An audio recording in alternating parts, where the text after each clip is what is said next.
যুদ্ধের মাঝখানে যখন চারপাশ থেকে তীরের মতো মৃত্যু ঝাঁপিয়ে পড়ছে আর সবাই পিছু হটছে ভয়ে, তখন একটা নারী কি করে এগিয়ে যেতে পারেন?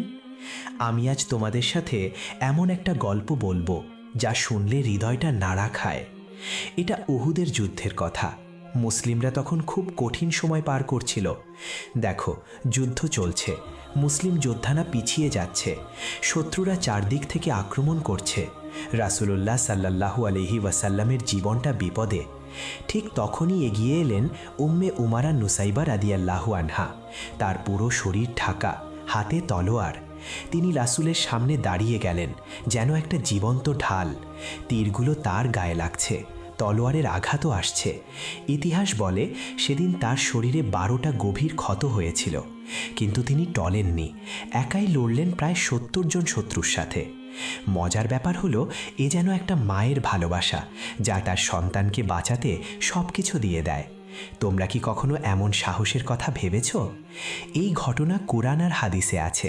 সূরা আলে ইমরানে আয়াত 139 থেকে 175-এ আল্লাহ ধৈর্যশীলদের জন্য সুসংবাদ দিয়েছেন। আর হাদিসে বুখারী শরীফের কিতাব 59 হাদিস 322-এ রাসূল সাল্লাল্লাহু আলাইহি ওয়াসাল্লাম নিজে বলেছেন, উহুদের দিন আমি যেদিকে তাকাতাম উম্মে উমারাকে আমার পাশে যুদ্ধ করতে দেখতাম। সুবহানাল্লাহ! এটা শুনে কি তোমাদের মনে বিস্ময় জাগে না? তিনি একা আসেননি, স্বামী আর 2 ছেলেকেও নিয়ে এসেছিলেন, যেন পুরো পরিবার মিলে ইসলামকে রক্ষা করছে। এই গল্পটা আমাদের শেখায়, সাহস তো ছেলে মেয়ের মধ্যে ভেদভাব করে না। উম্মে উমারার মতো নারীরা আমাদের জন্য অনুপ্রেরণা।